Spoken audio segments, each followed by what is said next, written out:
ഈശംശിയായിക്ക് സ്തുതിയായിരിക്കട്ടെ. ഡിസംബർ മാസം ക്രിസ്മസിന് വേണ്ടി നമ്മൾ പ്രാർത്ഥിച്ചൊരുങ്ങുന്ന ദിവസങ്ങളാണല്ലോ.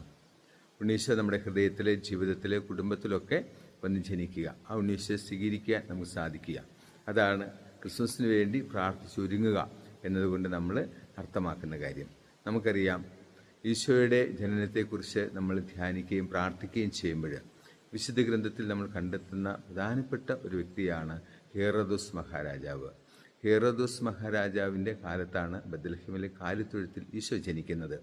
ഈ ഹേറോദോസ് രാജാവിനെ ഭയപ്പെട്ടിട്ടാണ് പരിശുദ്ധ അമ്മയും യേശുപിതാവും ഈജിപ്തിലേക്ക് പലായനം ചെയ്യുന്നത്. ഈ ഹേറോദോസ് രാജാവിൻ്റെ രാജകൊട്ടാരത്തിലാണ് പൂജ്യ രാജാക്കന്മാർ വന്നു കയറുന്നത്.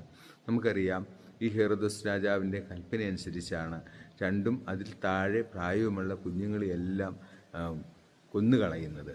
അപ്പം ഇത്തരത്തിൽ കഠിനമായ ഹൃദയമുള്ള ഒരു വ്യക്തിത്വത്തിൻ്റെ ഉടമയായിരുന്നു ഹേറോദോസ് മഹാരാജാവ്.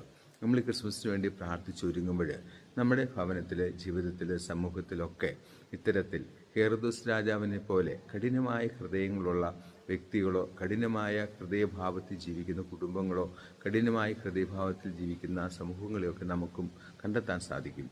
അപ്പോൾ ഹേറോദോസ് മഹാരാജാവിൻ്റെ ഹൃദയഭാവത്തിൽ ജീവിക്കുന്ന വ്യക്തികളെയോ കുടുംബങ്ങളൊക്കെ നമ്മുടെ സമൂഹത്തിലുണ്ടെങ്കിൽ ഈ ക്രിസ്മസിന് വേണ്ടി ഒരുങ്ങുമ്പോൾ അവിടെയെല്ലാം ഹൃദയങ്ങളിൽ ഉണ്ണീശു ജനിക്കുവാനും അവർക്കൊക്കെ ഒരു മാനസാന്തരത്തിൻ്റെയും ദൈവാനുഗ്രഹത്തിൻ്റെയും ദൈവാനുഭവത്തിൻ്റെയും ഒക്കെ അനുഭവങ്ങൾ ലഭിക്കുവാനും ഒക്കെ നമ്മൾ ക്രിസ്മസിന് ഒരുങ്ങുമ്പോൾ അവർക്ക് വേണ്ടി ഉണ്ണീശോയോട് പ്രത്യേകം പ്രാർത്ഥിക്കണം.